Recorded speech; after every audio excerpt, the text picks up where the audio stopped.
You're listening to the Sportsman's Nation Podcast Network, brought to you by Go Wild. Now, the Go Wild app has added some really cool and exciting functionality to their app, and the first one I want to talk about is the Near Me function. And basically what this does, it allows you to engage and connect with people in your area. You guys can talk about gear, you guys can talk about hunting areas, you guys can talk about what's going on in the woods, and it just allows the users to be more of a community and connect easier. The second part is the Gearbox, and what the Gearbox is, it is an opportunity for the users to not only see reviews on products and see what the Go Wild community is using in the field, what products they're using, but it also allows you guys to purchase up to 150,000 products. There's a shopping function on it. So check out the Go Wild app. If you haven't downloaded it to your phone yet, you need to, and you can do that at any app store that is currently available. Go Wild. It's an awesome app. Check them out.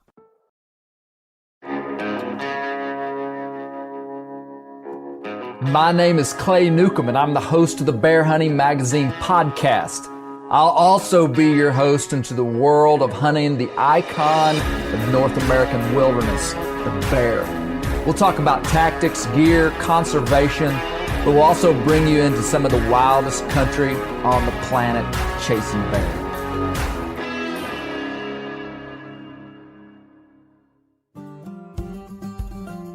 Keith Catfish Sutton is a long-time outdoor writer. He wrote for ESPN for 10 years, traveled all over the world fishing. But the way I knew Keith was as an Arkansas kid, I always saw his name in every sporting magazine that had anything to do with Arkansas. You'd see Keith Sutton. He was a hunter, but primarily he was a fisherman, and he is known as one of the country's top cat fishermen. This conversation with Keith, very interesting. You'll hear about how he caught a giant undiscovered fish in the Amazon River. You'll also hear about a shootout that he was involved in, and you'll also hear about how he was mauled by an animal, a very large animal. I'm not going to give it away, but I felt like I uncovered a jewel when I was talking to Keith. Or I didn't uncover him, I just didn't know Keith that well. I knew his writing. This is the first time I met Keith, and really interesting conversation with a great man. W Hound Supply. These guys are up in Yakult, Washington, and they are the nation's top hound supply company. Anything you need for hounds, for any sporting dogs, for your labs, for your beagles, for your squirrel dogs, for whatever you need, they've got your hound stuff. They specialize in Garmin equipment. You call these folks on the phone, you're going to be talking to one of them. They're going to know the products, and they're going to be able to help you. Check out our buddies at W Hound Supply. We're actually going up there to visit them, and you're going to hear some future stuff they're going to be doing with W. Northwoods Bear Products. It's time. It's go time. Fall bear hunting is upon us. And I just talked to my old buddy James Lawrence today, and we're getting queued up to start our fall bear baiting routine. And it doesn't make any sense to not use Northwoods Bear Products. We've used this stuff for years. It's the best bear scent products that I have used. I like their Gold Rush. You've heard me say that 1,000 times, but they also have powder-based scents. They have other type spray scents, and you'll want to check those guys out. CVA muzzleloaders. Muzzleloading is one of the probably most overlooked weapons that gives you a very good opportunity to take game, whether you're hunting deer, whether you're hunting bear, whether you're hunting elk. The muzzleloader season is a great time to harvest an animal. CVA has been in business since 1971. They make the best muzzleloaders on the market, all the way up from some super high-end, very accurate models, all the way down to their entry-level models, which are very high quality. They have Bergara barrels. And check out CVA. They've got some great stuff, and that's what I'm going to be shooting this fall. And lastly, leave us a review on iTunes and take a screenshot, and you'll have a chance to win some Northwoods Bear products. We sent out, we had 2 winners this last time that we did this. So leave us a review. We're going to nudge you towards the more stars than less stars, but that's your decision.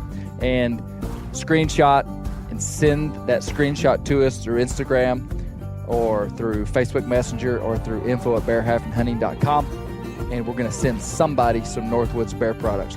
You're going to enjoy this podcast with my buddy, Keith Catfish Sutton. Keith Catfish Sutton. Is that what they call you, Keith? That's what they call me. That's what all my friends call me. How did you get the name Catfish? Back when I was working for the Game and Fish Commission here in Arkansas, my boss was Steve Wildman Wilson. Okay. And he started calling Wildman me and Catfish. Yep. He knew I liked to catfish, and he just started calling me that, and it stuck. Yeah. As I built my writing career, I thought that's a pretty good way to get my name out there. People don't remember Keith Sutton, but they remember Catfish. Catfish. And I learned that wherever I went, back then I was traveling a lot, going all over the world, fishing mostly, and didn't matter if I was in Mexico or South America. If I told the people my name was Catfish, they'd get a big grin on their face. And even when I'd go back 10 years later, they'd remember Catfish. And so it was good. Hey, when I pulled up here, I was wanting to make sure I was at the right place, and I saw a big sticker on the back of a truck that said "Catfish Fear Me," and I was like, "I'm at the right place." Yep, you knew you were here then. Yeah, that's right. A lot of catfish stuff. Keith, tell me. Let me let you know how I know you. I know you from years and years, since I was a kid, reading your stuff in Arkansas Outdoor magazines. For real, like you're. In my mind, you're a legend around here. You know, you've probably written more about Arkansas outdoor stuff than anybody that I know, at least in the mainstream media stuff. And I know that your outdoor career was bigger than just Arkansas, but for a lot of years, that's really all I was focused on was Arkansas stuff, and I knew you from that. Walk me through like your career. Like just kind of what you've done and just kind of an overview. Okay. I'll try to give you the short view. Yeah. Which is pretty long. I just told you I'm 64 years old. I started writing when I was in my 20s. I didn't know I wanted to be a writer. I went to college at Arkansas State University and got a degree in wildlife management. And I finished my degree in 1978 and went to work for Arkansas Parks and Tourism as a naturalist and took people out and taught them about nature and did nature hikes and programs.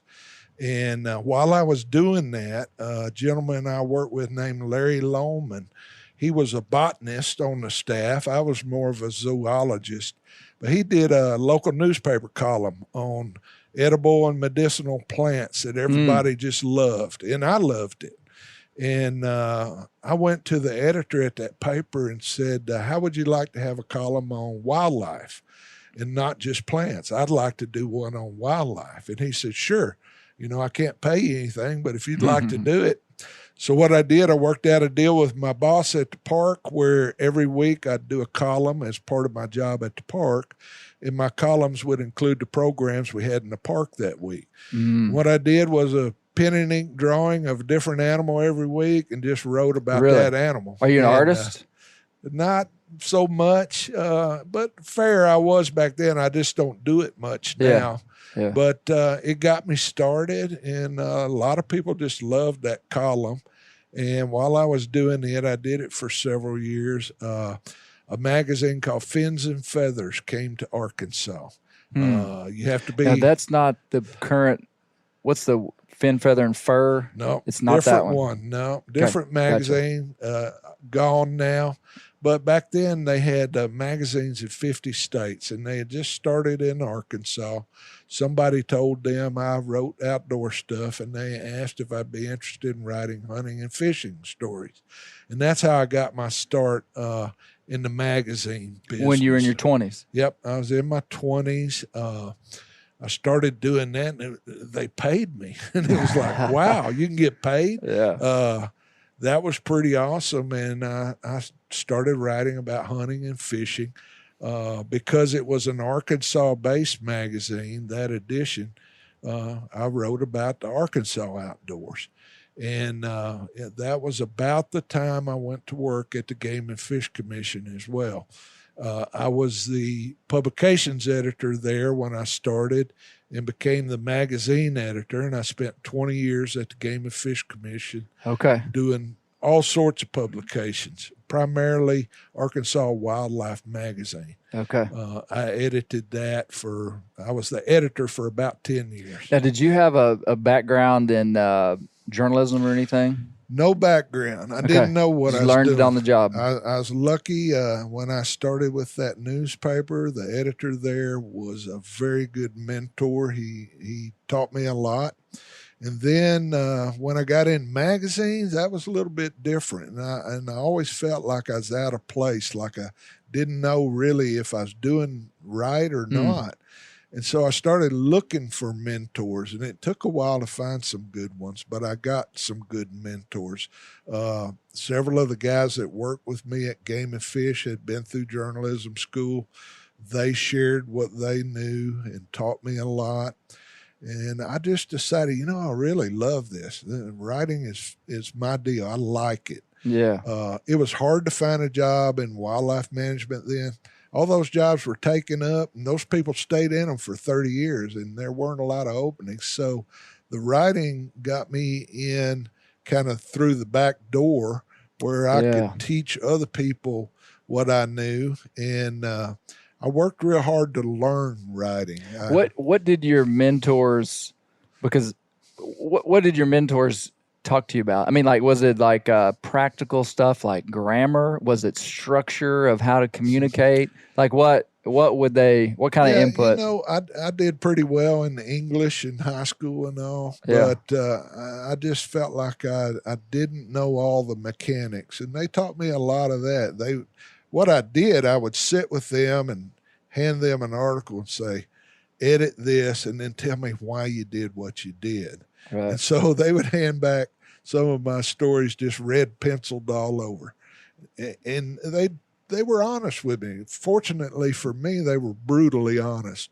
This is terrible. You got to quit doing this, or this is good. You need to do that. And I always liked critique, and I got a lot of it from those guys. They enjoyed doing it. And I tried to listen. These guys were good writers themselves. Jim Spencer, for example, who's one of my favorite writers and one of my best friends. Jim didn't have any qualms about sitting down and red penciling my stuff and showing me how to do better. But what I really did was try to read good writing. I tried to, when I found something that I enjoyed, I knew other people enjoyed, I tried to study it and learn why did I enjoy that? What was it about that made it good? And I would break an article apart like that and try to see what is it that makes this guy so good. How would you characterize your writing based upon like this knowledge that you were very intentional and observed others and introspective? Like, how would you describe your writing? I think I could describe it, but I want to hear you describe it.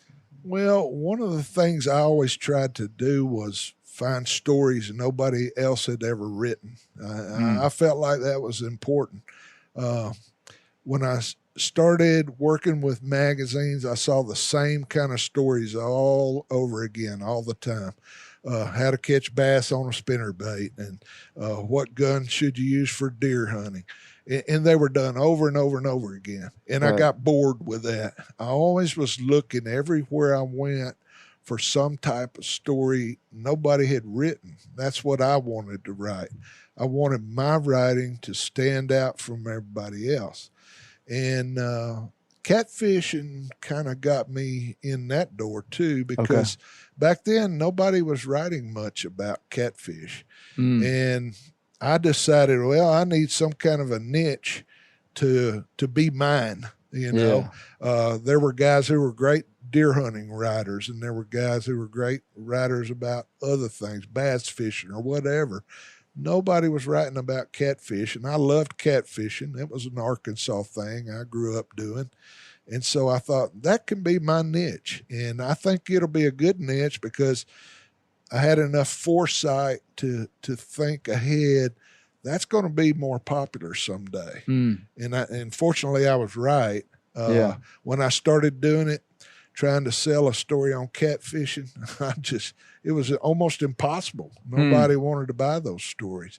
But then it kind of started changing, and we started seeing more and more writing and TV shows and just all sorts of things. Just more interest in it. Yeah, the interest grew. I don't think it so much grew as it became more visible. Yeah. People were doing it, but the media wasn't covering it. Yeah, and I bet your work had a lot to do with that, Keith. Well, I hope it did, and I feel like maybe it did. I had a good opportunity early on to write a book about catfishing.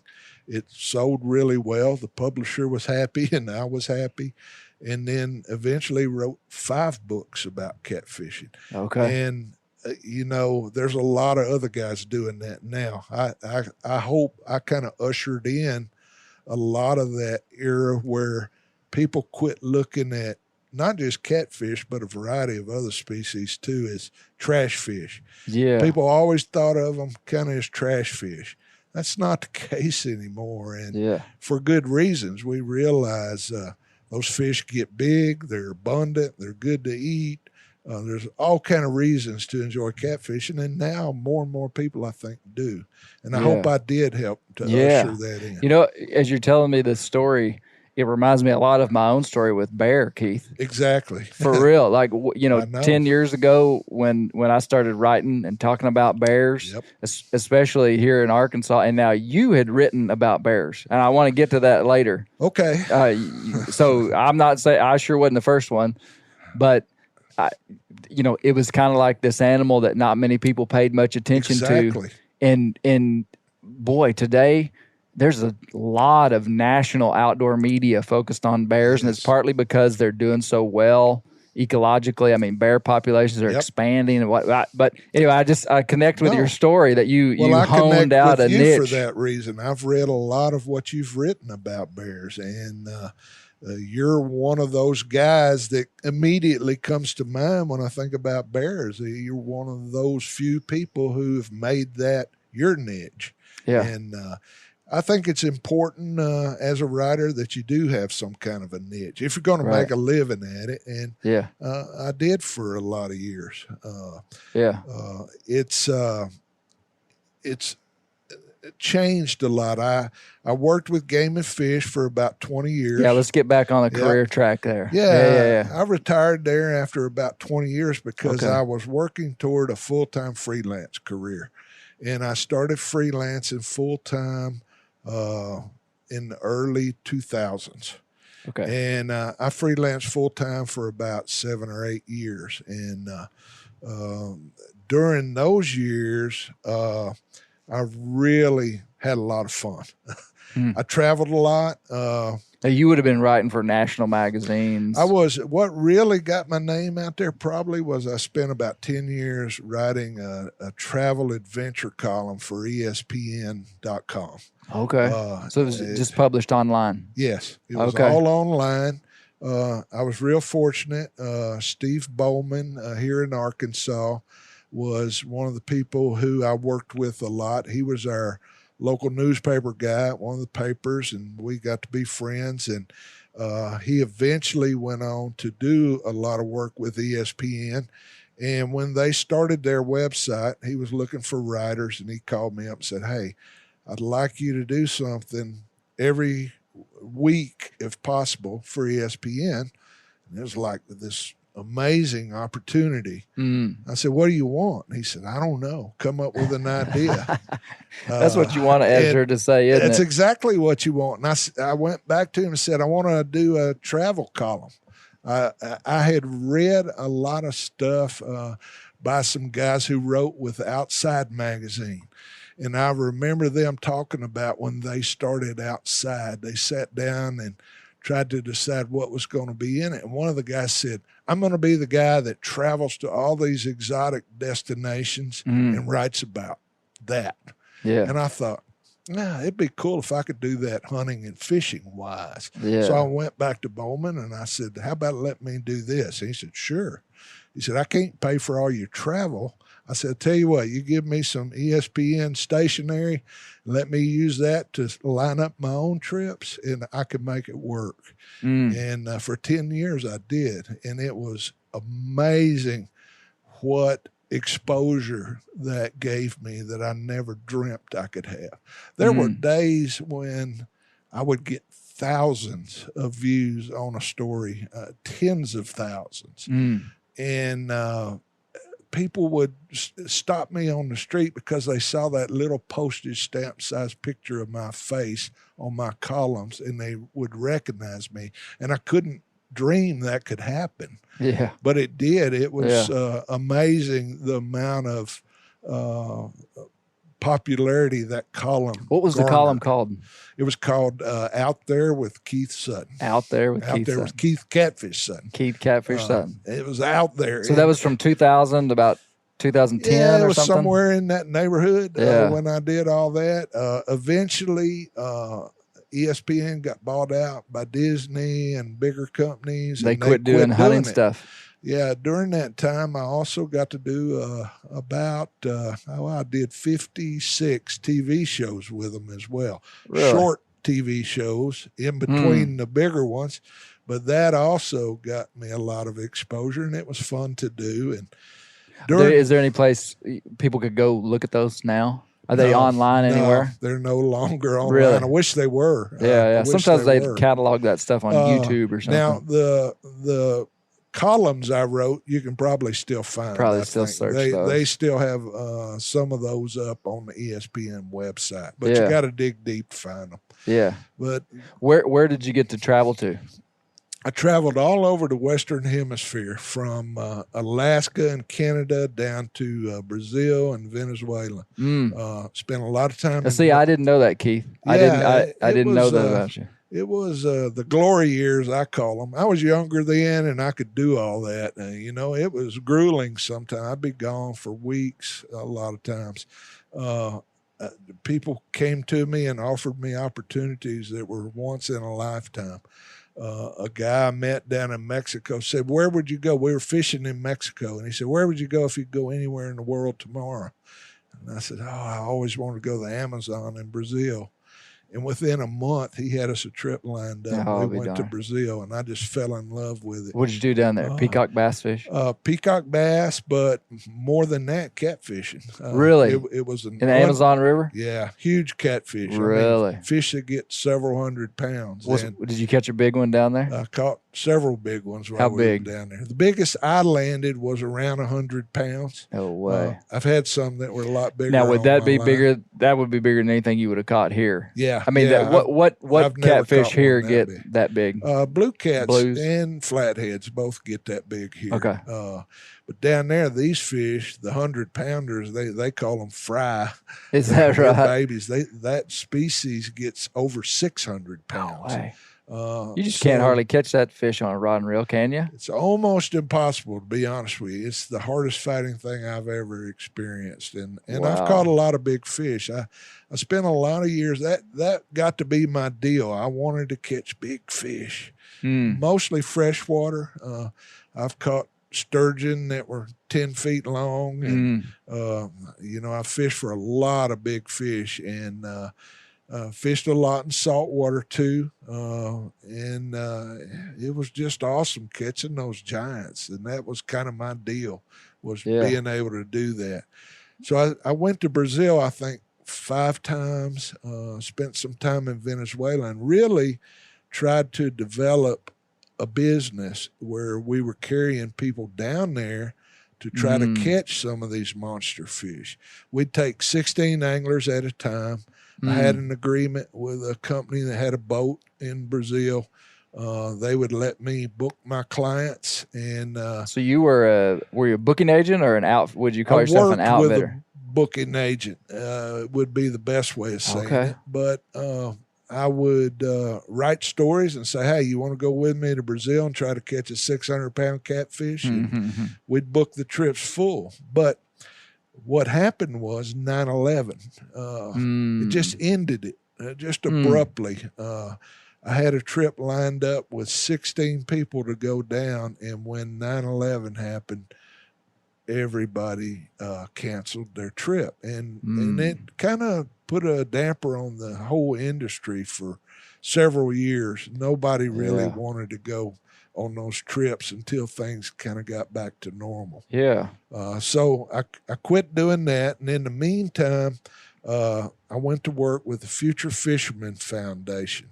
I was executive director of that organization, which has programs like Hooked on Fishing, Not on Drugs. Most people have heard of that. And it was a temporary job from the beginning. I helped move it under the umbrella of another organization. And then wasn't sure what I was going to do. And I took... And that would have brought us up to... That brings you up to 10 years ago. Okay. And I went to work with Arkansas Farm Bureau, working in their PR department, doing photography and writing. Okay. And that's where I'm at now. And hopefully in a couple of years, I'll retire there and get back to traveling and fishing and hunting a little bit more. Yeah. Wow, that's the short version of all this. Yeah, best I can.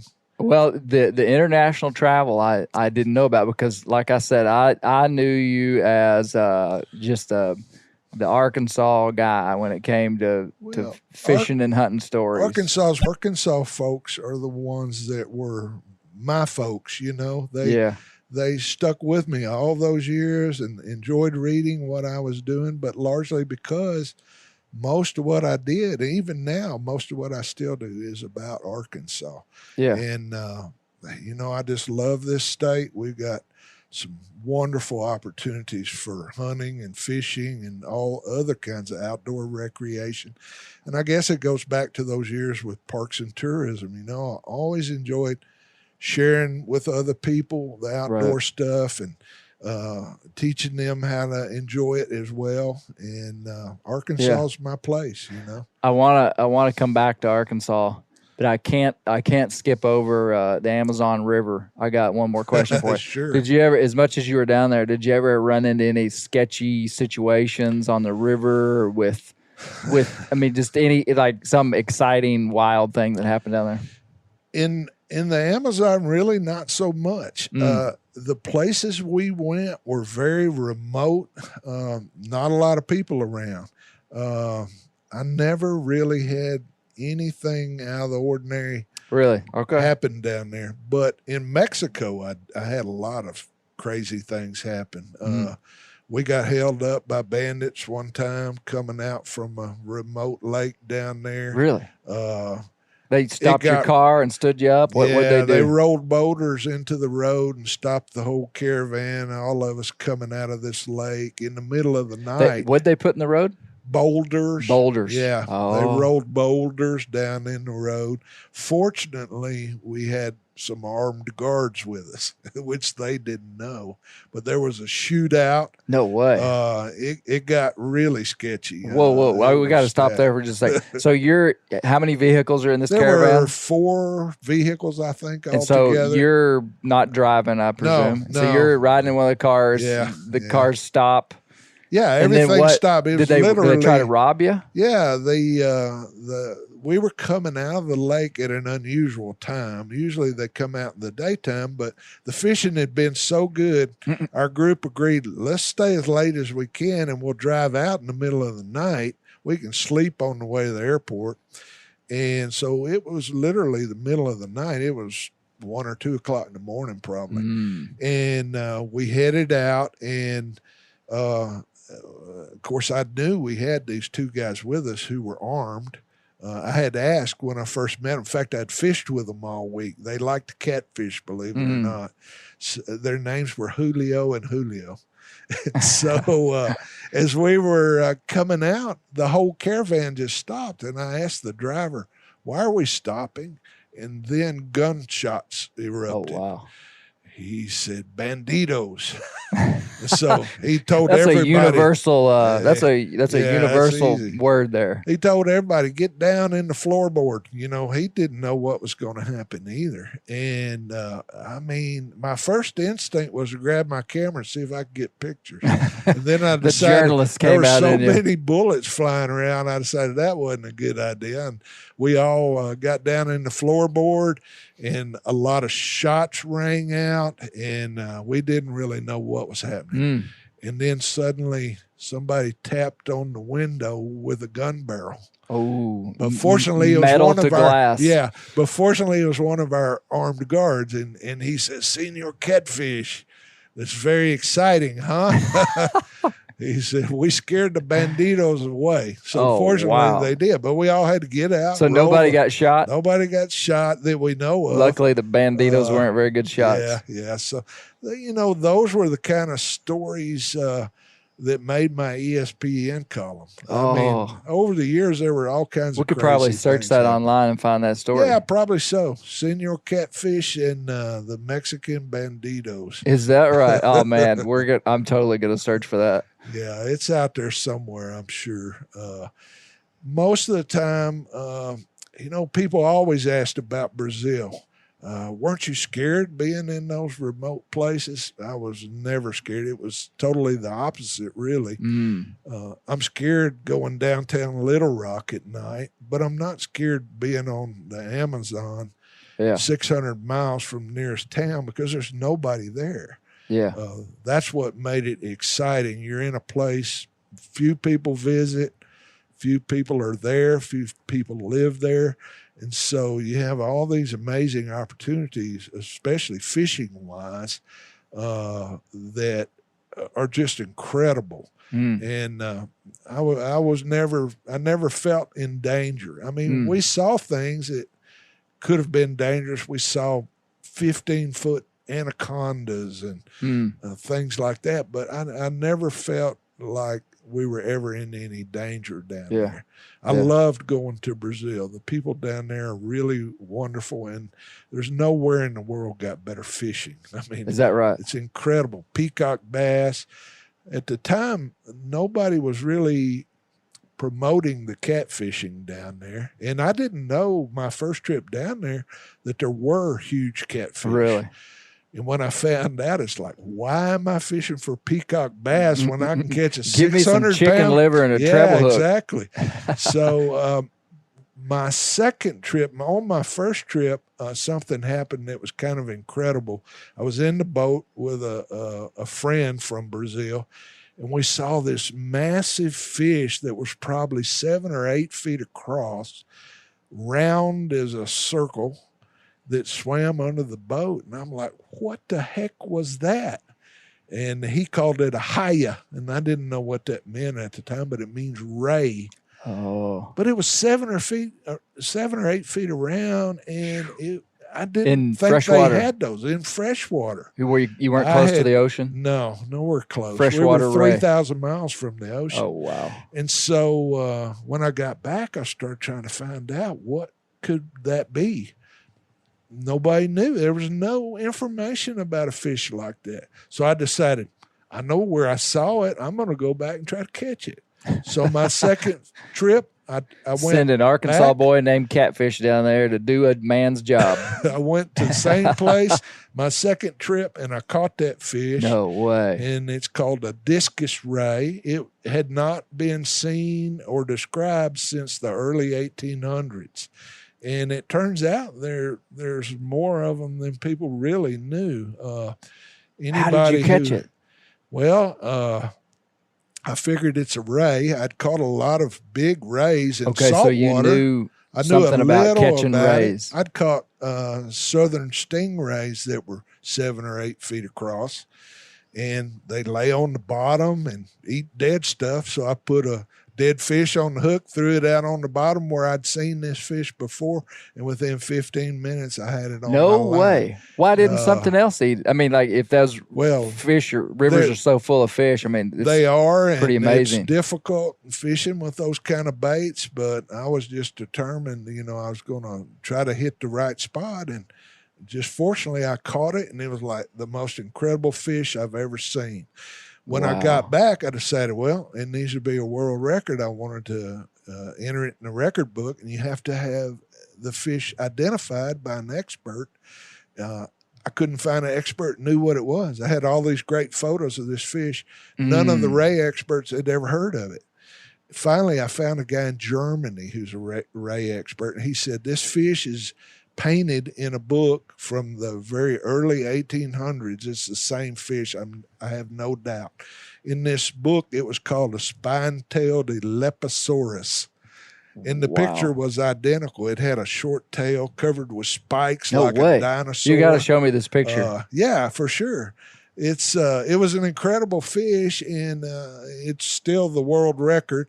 That particular fish was about 6 feet across, weighed almost 200 pounds, and I caught several more while I was down there. Really? I can't even imagine reeling in a fish like that. Like, did they fight? Oh yeah. Or is it like dragging dead weight? Well, it's kind of like dragging a barn door. It's like most rays. A lot of people who hook a ray here in saltwater just want to cut the line because it's so difficult to actually land one. They're huge and they're flat and they suck up on the bottom and don't want to come up. This one was on the bottom in 8 feet of water. I had to sit there and strum my fishing line to make him mad enough to get off the bottom. And so what do you mean, like vibrate the fishing line? Yeah, you kind of vibrate your line like a guitar string, and it aggravates them, and they'll eventually come up. I'll be darned. Is that a ray trick or just a that's a ray trick. Fishing trick? That's a ray trick that I learned in Virginia with some anglers out there. But when he came up, then I knew I had him, and it was an incredible fish. No, they don't eat them at all. I wanted to release this fish alive, but by the time we could get it weighed, I took a certified scale with me. By the time we could get to the boat, it had expired, so we couldn't release it. Yeah. And I asked, can you eat it? And they're like, no, we're not going to eat that. The piranhas ate it, which was pretty incredible too. All the anglers on the boat came and watched, and we cut it up and fed it to the piranhas. Wow. And that was pretty incredible. That's an incredible story. Say the name of that fish again? Well, now they call them me. discus ray is the name. Ray. And before there had been some small ones in the record book, I think 11 pounds, something like that. Oh, prior to you catching this one. Yes, but they were small fish. And the first one you caught was 200 pounds. Yeah, almost 200 pounds. It was the whole story was really incredible because it was such a rarity to be able to find something nobody knew anything about. I was just dumbfounded when I got back, and I'm talking to all these What year would that have been? I can't remember for sure, but I believe it was 2001. Maybe. I mean, that's like, we're not talking about like the 1960s or something. No. I mean, so that's amazing to me that in 2001 you can still go to Brazil. My last trip, I went to the Xingu River in Brazil, which is in a different area, and we actually caught some catfish there that had never been described by science at all. Wow. I came back with photos of fish that I needed to get identified, and I found an expert in Massachusetts at Cambridge University who spent his lifetime down there studying fish. And he found out I was going down there. He learned about this big ray, and he said, if you go to Brazil and you can photograph fish, send me the pictures. I'd like to see what you're catching. And it turned out some of the fish we caught had never been described by science. The local people knew about them, but science didn't know about them. They didn't have a name. A lot of them were unusual armored catfish. So, I mean, to imagine you can go out in this day and age and catch something science doesn't know about. To me, that's incredible. It's fun. If you think about it, though, we live in such a unique time as humans because 75, 80, 100 years ago, that would have been kind of normal, maybe. Sure. I mean, like, so that's what we think. Yeah, anyway. Normal in the sense of so much had yet to be discovered. Right. But in the last 100 years, it's like all of a sudden we're sitting in your living room in Arkansas and we've got the world at our fingertips and we feel like everything's been discovered. Yeah, and it hasn't. And to me, that was always one of my things I loved doing the most was finding what's out there. Here in Arkansas even, I found things over the years nobody knew was here in Arkansas. Salamanders and birds and snakes even that nobody knew were here. Like what? They're kind of obscure animals, but there was a type of worm snake I found when I was they didn't know it was here. Nobody knew it was here. And back then, I would publish those findings in scientific journals so people would know. There was a salamander called a Mauled salamander. Nobody knew we had those here.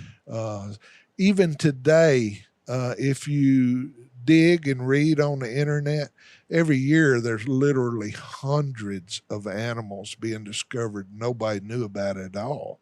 I just did an article recently about just new fish that have been discovered. Every year. Like worldwide? Yes. Okay. And every year there's several hundred new species being described. Wow. So we're learning more and more. A lot of it has to do with DNA and genetics.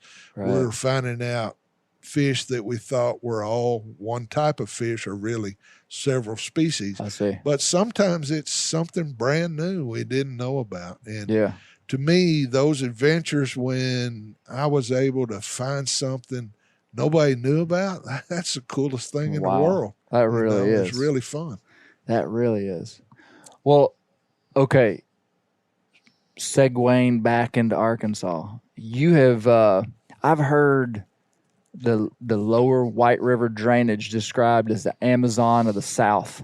Have you ever heard that? Am I saying that right? Oh yeah, I've heard that. So the lower White River drainage would be in eastern Arkansas, be the White River National Wildlife Refuge. Is that right? Yes. If you hit the lower part, that lower 90 miles is all within the White River National Wildlife Refuge. Yeah. Have you fished over there much? I've spent thousands of hours down there. I spent a good part of my career writing things to help protect that area. One of the things that opened my eyes going to the Amazon was, I think, probably our rivers here, the Mississippi, the White, St. Francis. I think 100 years ago, they were like those rivers are down there now. They've been changed so much by dam building, by channelization, that we almost lost a lot of the flora and fauna in those areas because of all that. I spent a great part of my career trying to protect the lower White River in particular. I grew up down there hunting and fishing. I grew up in Cross County in a little town called Cherry Valley. Almost everything we did outdoors was along the lower White River. See, I didn't know that. I wanted to ask you earlier exactly where you were from in Arkansas. Yep. I grew up in that little town, and all my uncles liked to fish. I grew up in a household without a dad around, but I had a lot of great uncles who took me everywhere and taught me to be an outdoorsman. And most of the time when we went somewhere, it was somewhere along the White or Mississippi rivers. They like to crappie fish and catfish, and we spent a lot of time on the Oxbow Lakes fishing, and a lot of time out on the big river too. The Mississippi figured big time into our outdoor exploits, and so I spent a lot of time on those rivers. And when I got older and did become a writer and got conservation minded, there were a lot of things happening that could have really created havoc particularly along the lower White. What were they trying to do? Well, mostly they were trying to channelize the river. Now, that means where there's bends in the river, they're cutting out those bends to make it easier to travel with barges and whatnot? More in that case, they were trying to deepen the river so barge traffic could go up and down. Okay. And the lifeblood of that river is the flooding that occurs every 3 out of 5 years. The rivers flood and they overflow their banks. And, of course, that's not good if you're a farmer or a landowner or have a home. But in those areas like White River National Wildlife Refuge, that flooding rejuvenates that whole ecosystem every time it happens. A good, for instance, is catfish. When the rivers flood, every year they go up into those flooded woods and they gorge on crawfish. There's millions and millions of crawfish that are inaccessible to them during a normal year. Yeah. When it floods, the catfish go up and they gorge on these crawfish, and they have these huge spawns. They lay 10 times as many eggs during the flood years because they're able to reach that food source. And so you take that away, and that doesn't happen You've massively anymore. changed the whole structure that's just of that one river. Of the things.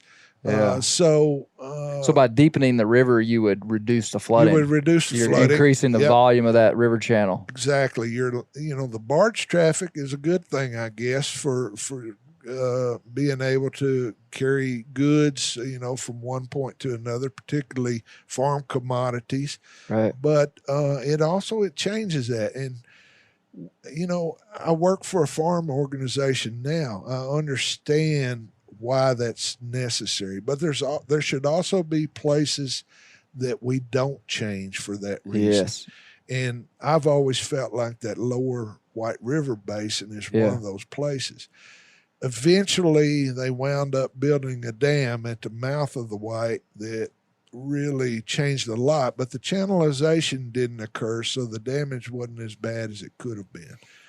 It was a hard fight, though. I mean, is any of that still going on? Yeah, you got to watch. I guess once they made it a national wildlife refuge, it protected it in some way. Mostly, yeah, for the most part. And like I said, there's about 90 miles of river within the refuge, and it's fairly well protected. The way you just said that was really good, because the way I view it, and so many people would, but some people wouldn't, is that we live in such a time of the massive spread of civilization and the need to fuel these economies that we've kind of propped up. And so like there's these voices that are like, the top priority is, finance and making the river deeper so we can transport our goods. And there's some of that's got to happen. And it's already happened in about 95% of these places. And so it's like in 2020, it feels like to me that we've got to have some places that are seriously protected. And I love wilderness areas all over the country, and there's some controversy around wilderness areas, which to me is crazy that people wouldn't want some designated wilderness, Well, I think we have to compromise sometimes. You try to find a middle of the roadway to allow this to happen while that also happens. I wouldn't want to say there should never be a barge go up and down the White. That's crazy. But by the same token, I don't want to see those ecosystems destroyed. One of the things that happened that came along for a while that really helped protect that was supposed sightings of ivory-billed woodpecker. Yeah. And Now, that would have was been in the all- early 2000s. Yeah, and that was in the lower White River area, those streams. Did anything ever come of that? They decided that it was not an ivory-billed woodpecker. Nobody really ever decided. There were thousands of people just looking and looking and looking. So just to give a little bit of history, got people outside of Arkansas wouldn't remember that. Many people may not, but there was a guy that did he have video of a big woodpecker that I remember this like grainy this grainy film, or maybe it was a photo. It was video. There were two brothers, good friends of mine. I know them very well. I'd actually helped take them out so they could look for ivory bills in the White River Refuge with a group of people. And so they had reason to believe that there were some still around. You know, some of those remote areas, there was always hope. Maybe there was an ivory bill somewhere. The last one had been sighted 70 years ago. Yeah, it'd been a long time. I can't remember the exact number of years, but it'd been decades. The last ones were seen down in Louisiana in a refuge down there. But there was always hope. Maybe there's some more somewhere. And because I knew White River so well, there was a big group that came with these gentlemen to look. And I actually helped take them out to a remote area where they could spend some time looking. And then eventually what happened was, first of all, there was a guy kayaking who said he saw an ivory bill. He was just certain. And he took people back there, and these two brothers, they had looked a lot of places. They'd spent a lot of time, thousands and thousands of hours looking in different areas of the country. What they would do, they would get in a boat and they would turn a video camera on and they would travel, and then they would see what was captured by the video during their days out. And what happened was, they saw something one day that they weren't sure. That could be an ivory bill. They sent that video like they'd been doing to Cornell University. Some people there said, yes, that's an ivory bill. Now, there's a lot of controversy. Was it or wasn't it? It's a short little clip. Right. And it could have been. But, you know, and people have said during that time they saw ivory bills as well. Maybe they did. I don't know. It's I possible. presume they have it seems like they had they kind of look like a pileated woodpecker, except they have a bigger white bill. And there's some differences in them, but, you know, I was always skeptical. I mean, hunters and fishermen been running those bottoms for years. Most of them are good wildlife watchers, too. Yeah. Nobody had ever seen one before, and I always thought it was doubtful. During that time, I was freelancing full-time. I actually got work taking people out looking. People from all over the world. I took people from England. You were like a Bigfoot South chaser. Africa. Yeah, we'd go out. I'd tell them, I don't think you'll see one. I'll be glad to take you out and look, and we'll look hard. And I did. I took groups out all the time, but nothing ever solid came from all that. What happened was, though, for a few years, it was like, we got to protect this area because there could be ivory bills. And that kind of slowed the rush to channelize and change that area. Was there any political motivation in that? Because I can just hear people saying that was a hoax or something. Yeah, you know, there were people who literally sat up in tree stands out in those woods for days and days and days watching. And I felt like they thoroughly looked, and nothing solid came from it. I wish, and nobody wishes there were ivory bills there more than me, because that would be cause to definitely protect that area forever. But I don't believe there actually were. Yeah. But it doesn't change the fact it's an amazing area, and it needs to be protected. Yeah. So what were you fishing for mainly on the White River? Or I know you did a lot of hunting too, but over the years. But like, what would you were you catfishing on the White River? Most of the time we spent catfishing on the Lower White and parts of the Mississippi. I had some friends who actually had shanty boats. Some of them actually lived in the old shanty boats down on the river. Tell me what that is. A shanty boat's like a houseboat, sort of. It's not a boat you Except like motor another around in. socioeconomic status lower. Yeah, sort of. We call the shanty boat folks are river rats. They live on the river. They make their livings on the river. A lot of them are commercial fishermen. They trap. They're the last folks, I think, who are out there making a living off of Mother Nature. They're almost gone. Eventually, the the Fish and Wildlife Service told those people they couldn't stay. And what were they? Anymore. Commercial fishing? Yeah, most of it was commercial fishing, but eventually there was people who came in charge of White River Refuge that said, y'all got to move these boats out. They got to go. And they made them leave. And there's some of those boats still around, but not many. Most of those people have passed away. It's a culture. I mean, we could talk for hours just about the shanty boat culture. When I was a kid, there were thousands of people lived in shanty boats on the river.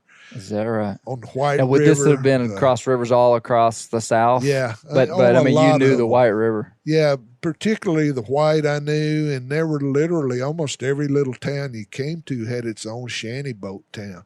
Shanty boats are like houseboats, but people they motor them to a place and they stay there. They don't move. And people actually live on them, They come and go off That's the boat they'd fish off of, though. I mean, they were pulling it out and going down the river. Well, mostly they fish off of smaller boats. Okay. That they have a dock on the end of those shanty boats, and the boat stays in the water all the time. You just jump in your John boat and take off to go fishing. So when I got older, some of those people I knew, and we spent a lot of time on those shanty boats. A lot of my time down there was spent working on some of my books. Those shanty boat folks, the old river rats, helped me with a lot of the photography and stuff we did for books. And I really hated to see that culture I was kind of there for the end of it. It was sad. There were still some of those guys that lived year-round on the boats and commercial fished and trapped, and they just got pushed out by the federal government, and they're gone now. I don't think there's many places left. There's a few boats people still use for weekend stuff, but they don't live on them like they used to. It's a whole nother story. That's incredible stuff. Yeah. Yeah. Have you written much about that? I've written some. Folks can find some stories. I spent quite a bit of time researching the history of those folks and telling that story of how that culture died. I remember down on the lower White River, there's a bridge down there called Benzel Bridge. It's an old railroad bridge. And when the feds moved them all out, somebody set that bridge on fire, the old railroad tires. You could see it, they said, for 100 miles. And it was just that kind of end game, kind of an end protest to having to move away from there. Those old river rats. What year would that, would that have been in the 80s or 70s or 90s? No, that was still in the early 2000s. Oh, really? Probably. So relatively it lasted recently. Quite a while. But finally, those federal guys just got tired of those boats being down there. They made excuses to try to push them out, and they eventually won. It actually went through the court system even. Those guys tried to stay and just couldn't make it happen. Wow. Man, that's interesting. I've focused so much of it's where I grew up in western Arkansas in the highlands. And so the Delta world is like a different planet for me. To me, the highlands are the different planet. For me, the Delta's home. And that's where I've spent most of my outdoor life is in the Delta, in those river bottoms. I love going to the river bottoms. I love places that have cypress trees, and I like getting out on the big rivers like the Mississippi. Are you still fishing a lot? No, probably not near as much as I used to. Is it because of work, or is it kind of like you focus so much on that? It's a combination of things. You know, I'm getting older, and my friends are getting older, and work does take up a lot of time. I just don't go as much as I used to. I still enjoy going, but just to be honest, I'm getting old and falling apart. I had an accident a couple of years ago, and this is a whole nother story, but during work, I was doing photography on a bison ranch. Oh, I read about that, and Keith. I got hurt pretty bad by a big bison. It was just a total accident, but I got hurt really bad. Yes. And I read did I read about that in rural Arkansas? Yeah, maybe. That magazine. That story's so you were these were like domesticated bison. Yeah, and one of them hooked you in the back. Well, what happened was the guy. Man, I just keep uncovering these incredible stories. There's about so you. many fun stories, but I was just. You're the first person I've interviewed that's been mauled by a bison. Congratulations. I sure didn't want that to happen. Oh either. Man, I was on this ranch and doing a story about the guy that raised the bison, and he wanted to take me to take a picture of me with his biggest bison. And I was like, I'd already had some trouble with bison before out west. I'd been run up on my truck one time by a big bull.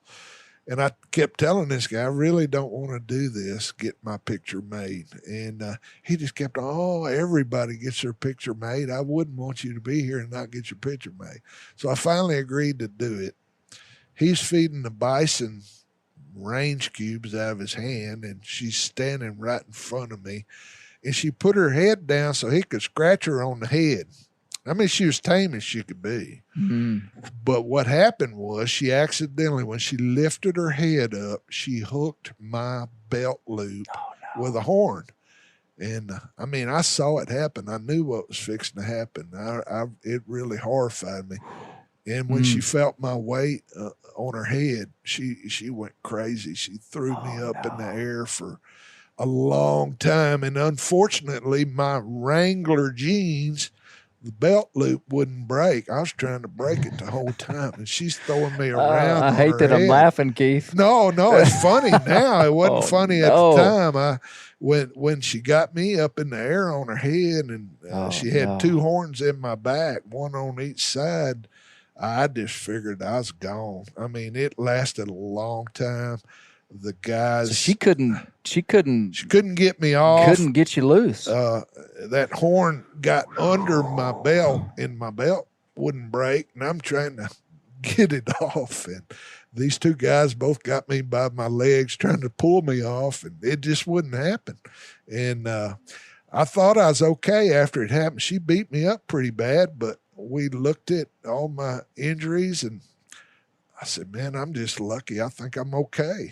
And I actually went back to work and shot more photos and drove home. Drove 100 miles back home. But as I got close to Little Rock, all these injuries, I went into shock. I had to call my wife, said, I'm going to come by. You're going to have to take me to the emergency room.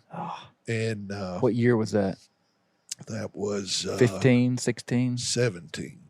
That was just a couple of years ago. 17. Yeah. And it was both good and bad. The bad news was I was wrecked. I mean, I was laid up for 4 months recovering from that. No. The good news was when they took me in and scanned me, the doctor said, you should go kiss that buffalo because she saved your life. And I said, I really don't feel that way. Explain that. He said, well, you've got cancer on one of your kidneys. You probably never would have known if you hadn't come in here.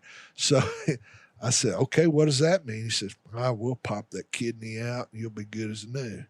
But he said, if you had not come in here for some reason, you'd have probably never known and you'd have died from that cancer. Wow. And so, it's good news, bad news.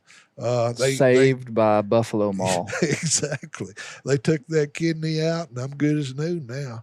But I'll be honest with you, I'm not quite as good as I was. It's pretty traumatic. So did she it break hurt me. bones? No, I didn't break any bones, but I was in pretty bad Did she shape. draw blood? Yeah, she So eventually a horn did. was in you. Yeah, one in each side. It could have been a lot worse. I saw all this happening in my head, and I was able to get a hold of those horns, and I rode it and just kept her from goring me. Just by sheer. How long was it 10 seconds? Was it? I went back and asked the guys that were holding on to my legs trying to get me off. I said, it felt to me like it was an hour, and they said it was way longer than an 8-second rodeo ride.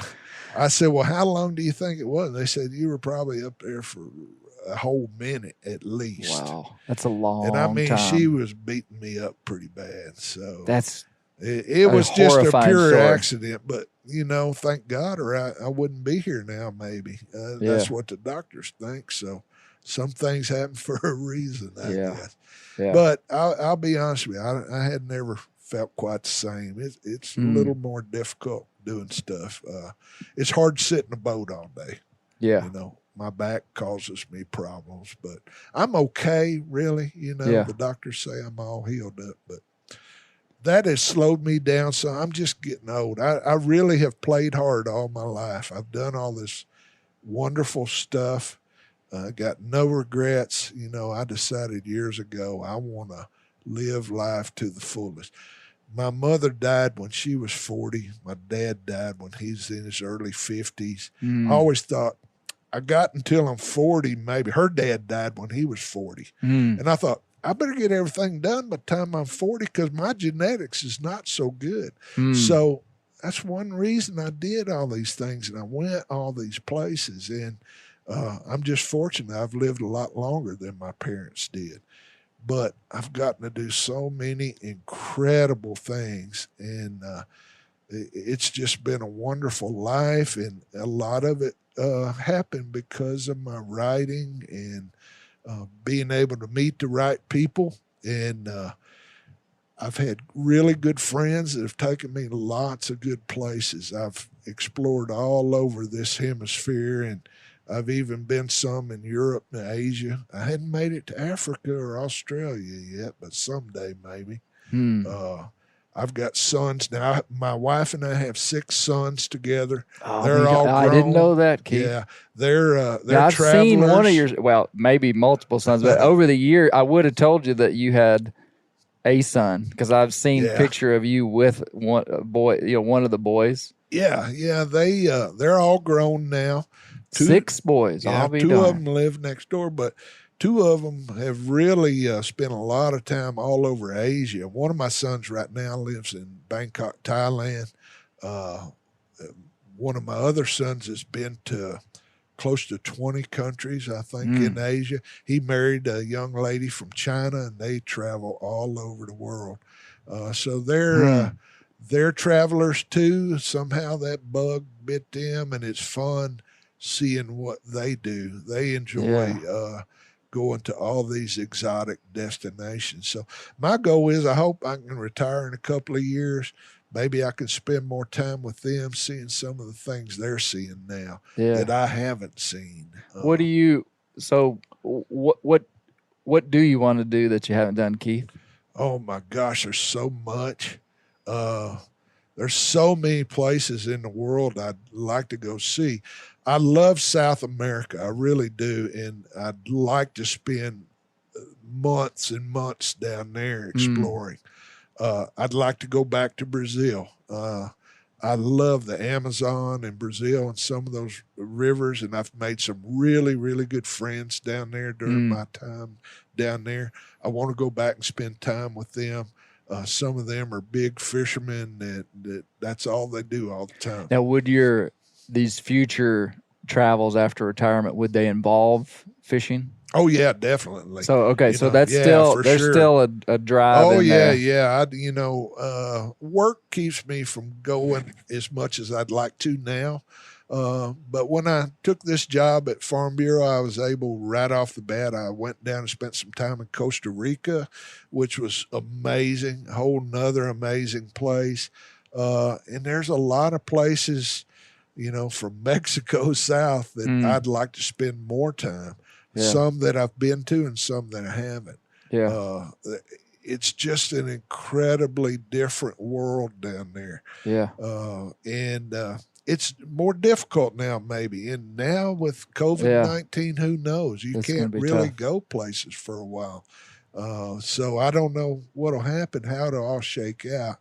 But it's kind of like 9/11 when it came along and it stopped so much. Yeah. It changed the whole world. I mean, 9/11 was a big disaster for so many people, and it changed everything in how we do things. But eventually, we got past it. Yeah. I think COVID-19 has changed the world. We're going to do things different afterward, but we'll get to a point. We all want to be able to do those things. We want to be connected to our friends and people that we don't know in other countries. So we'll get past it eventually. Yeah. And I hope by that time I'm retired and maybe I can spend some more time traveling around and doing some fishing. Well, I've got two things I want to do before we close. I want to talk to you a little bit about catfishing, and then I want to hear your bear story. Okay. Here I've got a couple of specific catfish questions. What's the biggest catfish you've ever caught? Well, in the States, in the U.S., the biggest one I've ever caught is close to 50 pounds in Alabama. I was with my wife Theresa, and we were fishing with a young man named Mike Mitchell, who at the time nobody knew who Mike was, but some friends and I got hitched up with him. He was getting started in the guiding business. And Mike took Theresa and I out, and we fished on Wilson and, I'm going to go blank, another big Tennessee River lake down there that Mike liked to fish. And he put me on a big blue cat while we were down there that was right at 50 pounds. I think it was 47. And this is catching him on a rod and reel. Yeah, this was rod and reel. What'd you catch it on? I caught it on a big skipjack. Skipjack herring. Live one or dead one? We were using dead bait that day for these fish. For the blue cats. Theresa caught some big blues that day too, including several over 30 pounds. What would you say, and I realize you've spent your whole life writing about this stuff, so it's hard to narrow it down, but what would you say on a river where you're going to catch catfish? Mississippi. Well, no. Like a river feature. Oh, If there's a 5 mile stretch of river a mile stretch, where are you going to catch a catfish? Well, probably the best place in my mind, from what I've learned, is fishing those outside bends of the river where trees topple in. It erodes. Like a cut bank? Yeah, a big cut bank on the outside bend where trees are toppled in the water. It's hard to beat that most of the time. Because the current's hitting that pretty hard, carrying in stuff. And stuff in there that got some fish cover. Eat, and they got cover to lie in. So you can catch both big blues and big flatheads. What would you do? You'd go in there and fish with the bobber, fish on the bottom? Yeah, it's hard to fish those areas a lot of times because of that current and everything. But I like to fish with a bobber that's about the size of an orange and put a dead bait under that. And that way I can see what my bait's doing and get it in the spots I want it. Yeah. And that bobber keeps it from getting tangled so bad. Okay. That's me. That's the How many poles would you have out? Just ideal, no, keep ideally day. One. Really? It's you hard. Wouldn't put out 5 or 6? No, it's hard to do that. Now you can drift fish or do what people call bumping now, which is drifting a bait along those rough river bottoms where you're moving and drifting all the time. Okay. Then you can fish multiple poles. But if you want to fish those areas that's got that cover in it, if you fish more than one, you're just going to get hung up all the time. So I like to fish with one pole, keep it in my hand, don't put it in the rod holder. But there's literally dozens and dozens of places we could talk about that are good. Right. Well, that's you did exactly what I wanted. And I've got a confession here. So growing up, Hank Williams Jr. song, Country Boy Can Survive, there's a line in there where it says, we can catch catfish all day long. Yep. Me and my buddy Chris Roberts in high school, we always we could fulfill a lot of that song, but we could not catch catfish all day long, and that was always like a thorn in our side. But I love to catfish, and I've never really dedicated a lot of time. So much of my outdoor world has been dedicated to big game hunting, I've always been fascinated with catfish, love catfish, love to eat. As much as I love to fish, I love to eat catfish. Oh, yeah, definitely. I'm wanting to do more big game hunting. I haven't done a lot of big game hunting. I never was. I'd like to someday say I've killed a pronghorn. Yeah. That's number one on my list. Maybe moose is number one. Yeah. I'd like to hunt elk. I've never done that. I keep hoping I'll get that tag here in Arkansas. Tag. Yeah. I just got my second alligator tag here in Arkansas, and I'll do that in September. Some friends and I are lining up a trip. I got a tag several years ago. It was during one of the first hunts, and got about an 8-foot gator, but we're going to hunt again this year. So that's kind of exciting to get a second opportunity. I never dreamt that would happen, but it did. Hey, that's great. Bear story. Now, I have probably, I think this is true. As a kid growing up in Arkansas, reading Arkansas Sportsman magazine, which is pretty much the only, at least mainstream, maybe there were other publications I wasn't aware of, but when I went to Walmart in the town I lived in, I would see Arkansas Sportsman's magazine, and you wrote a lot for them. Yeah, I started with them when they first came out. That was my second place I ever sold a magazine article. Okay. They came out in the early 80s, and they stuck with me ever since and let me write for them. I still do some writing for them, mostly that was online, the first organization I ever sold an article to. Great. It's a good magazine. 08 or 09 or something. Folks love Arkansas Sportsman. It's Game and Fish now. And Fish, Arkansas Game and Fish. But it's a great magazine. Yeah. People love it. Well, I remember seeing a picture, and I think it was in that magazine, of you with a bear. You killed a bear in Arkansas. Yeah. No, not in Arkansas. Was it not? It was in New Brunswick, Canada. I'll be darned. Well, maybe.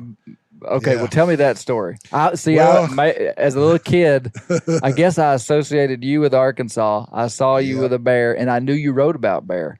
I actually bought one of your books the other day for a reference and something that I'm writing. I bought the Arkansas hunting book. That just has all the different sections about every game species that we can hunt. I've always been interested in the history of bear hunting in Arkansas. Yes, that's Arkansas why I bought the book. Was called the Bear State, and there's some interesting stories that go along with it. I used to read that there were 50,000 bears in Arkansas at one time. Yeah. And I thought, that's kind of I don't think that's right. There's only 50,000 square miles in Arkansas. That would be a bear every square mile. And I asked Jim Spencer, who worked with me at Game and Fish one day, you ever thought about that? That can't be right, Ken. He said, it's not right. I made that up a long time ago. I said, why would you make that up? He said, I had a reporter that wanted me to tell him how many bears were in the state, and he wouldn't leave me alone. So I just made something up. You've just crushed my dreams here. I'm sorry, but that's true. That's a true story. Well, hey, okay, Jim now Spencer made that up. I'll be darned. Well, I think there's some validity to that, though. Well, there were lots of bears in Arkansas. They were a big commodity when during the time of settlement in this state. People killed bears for their meat, but more for their oil. They rendered that bear fat. You see this? What's on my hat here? Yeah, for bear sure. grease. Bear grease is something really good. Folks say that's the best thing there is to make pies and biscuits and all that. And frying catfish. That's what I use it for, catfish, Keith. Yeah, for real. Lubing your muzzle loader patches. There's all kind of things it was used for back then. Oil trough in Arkansas got its name from them shipping the oil out in logs out of that town. Yeah. My bear story is a little bit different. I'd never dreamt I could even hunt them in Arkansas because when I was first hunting, there weren't any bears. Right. Now we got thousands. And I haven't really hunted them here in Arkansas, not intentionally. I've seen a lot of bears. I've photographed bears, but I've never hunted a lot. But my wife, Theresa, when we got married, one of the things she told me is, I want a bearskin rug someday. I said, well, if I ever get a chance, I'll go. And I don't know, I mentioned it to a friend one time. He said, well, I'm fixing to go to New Brunswick. Why don't I see if you can go with me? And I said, let's do it. And so he had connections through the tourism agency up there that got us up to New Brunswick on a hunt. Gosh, I can't remember how long ago it's been. It's been quite a while. Yeah. But we went up. It was the hardest hunt I ever been on. Bears were the hardest animal I've ever hunted by far. Now, I've only been on the one hunt, though. Yeah. I went up and we spent, gosh, I don't know, we were up there for days. And we were hunting over bait. Yeah. I saw a lot of bears, but getting a shot at one was a whole nother story. They are so keenly attuned to everything. Every time I'd see a bear, it was a part of a bear. It was a paw or an ear or a little patch of fur, and then they'd be gone. And I just had the hardest time. I was smoking during that time, and I quit smoking just so I could get her a bearskin rug. But I couldn't get a shot on these bears. And finally, on my last day up there, I was in a stand, and this bear finally presented a shot. At first, I didn't feel like it was a good shot, and I didn't want to injure an animal. I never do.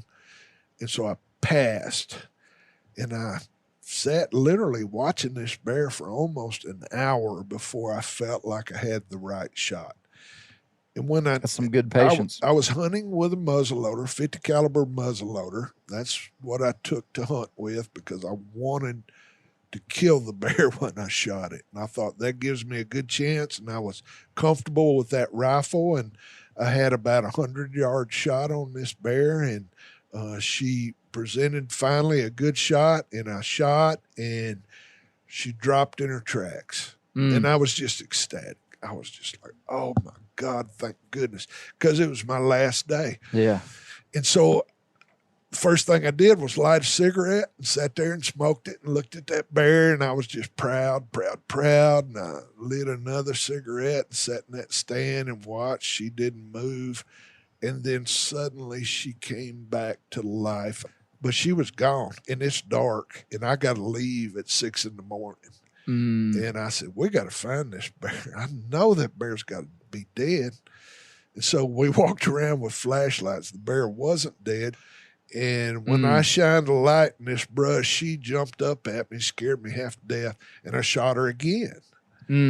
That time I killed her. But it just boggled my mind that could happen. Yeah. And so I wrote this story. It was called The Iron Bear. And it's about how you as a hunter, if you're going to hunt, eventually you're going to have an animal that doesn't die. We all have picked up a quail and felt its heart still beating, or a rabbit that screamed, and but if you're a hunter, you're going to have to deal with that eventually. I spent all that time trying to be sure that didn't happen, but it happened. Yeah. And it just was a horrible thing. But as a hunter, you're going to have to deal with that eventually. Right. And unfortunately, that bear's what happened to me. The bear's laying in there in front of my fireplace. She got her rug, but it was the hardest hunt I've ever had in a lot of ways, and one of the most memorable. Yeah. So I'm glad I got to do it. I don't know if I had an opportunity, I'd probably hunt here in Arkansas. I'd love to say I got an Arkansas bear. Yeah. But it's hard to hunt Arkansas bears. I know you've done it. You know more than most folks. That's a tough hunt. Yeah. Well, hey, it's really been a pleasure been very much so a pleasure talking with you. Yeah, and it's I think fun. It's fun. I think we discovered, or at least I discovered a bunch of stuff I didn't know about you, and some great stories. And maybe someday Keith, we'll do it the opposite, and I can learn some more about you, Clay. But I've enjoyed visiting with you for sure. Well, I feel like I've been enriched talking with you. I mean, you've good. I hope so. You've dedicated your life to the outdoors and communication, and you've dedicated your life to a craft, and that's easy for me to see, and I think that's a valuable thing. Well, and I haven't told anybody else this yet, but in 2 weeks, COVID really messed my year up because I just learned I was fixing to be inducted into the Legends of the Outdoors Hall of Fame. Oh, that's a big deal to me. Great. But it's been canceled this year because of COVID-19. So now, is that for Arkansas, or is that a national organization? It's a national organization. It's run by a friend of mine named Gary Mason, who's from Tennessee. And, man, there's just some incredible folks who've been inducted before. And when I found out before COVID, and then we just found out they got to cancel. But that's a huge, huge honor to me. A lot of my mentors and people I look up to are part of that Hall of Fame. And to find out next year, if everything goes well, I'll get inducted into that. That'll be congratulations. A huge deal. Yeah. Well deserved.